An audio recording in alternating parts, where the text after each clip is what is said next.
Lesson number 21, Takaw Tingin Now, Pulubi Later.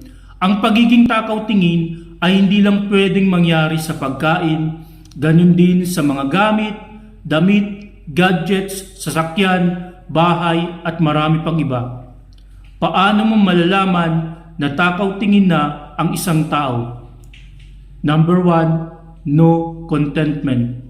When this happens, wala na tayong ibang pupuntahan kundi restaurants, groceries, canteens, vending machine, or cafes to get what we want at that moment. Number 2, bibili pero hindi uubusin. Hindi mo ba alam na sa bawat pagkain o gamit na tira-tira, may katumbas na perang nasasayang? Takaw tingin translate to greed. Greed is a mortal sin to God. Walang masama sa pagbili ng bagong gamit as long as kailangan mo ito at hindi mo uutangin. What alternatives you can think of para mas maging praktikal at wais ka?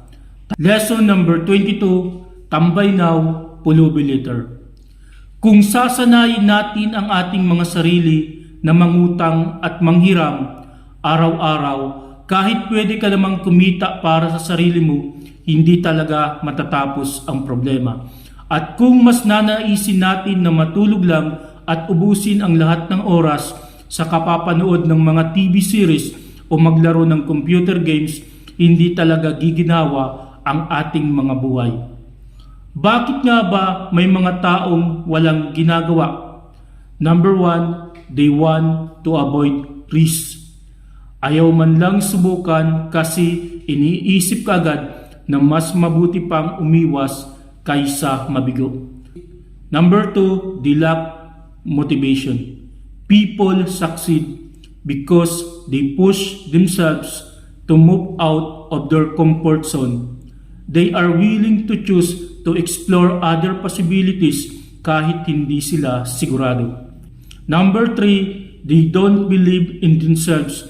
Lahat tayo ay may gustong mangyari sa buhay natin, pero kung hindi tayo kikilos, nothing will happen. Hindi tayo pwedeng mangarap na walang ginagawa. Naniniwala ako na oras na para magsimula. Huwag matakot, huwag magamba, manalig sa Diyos.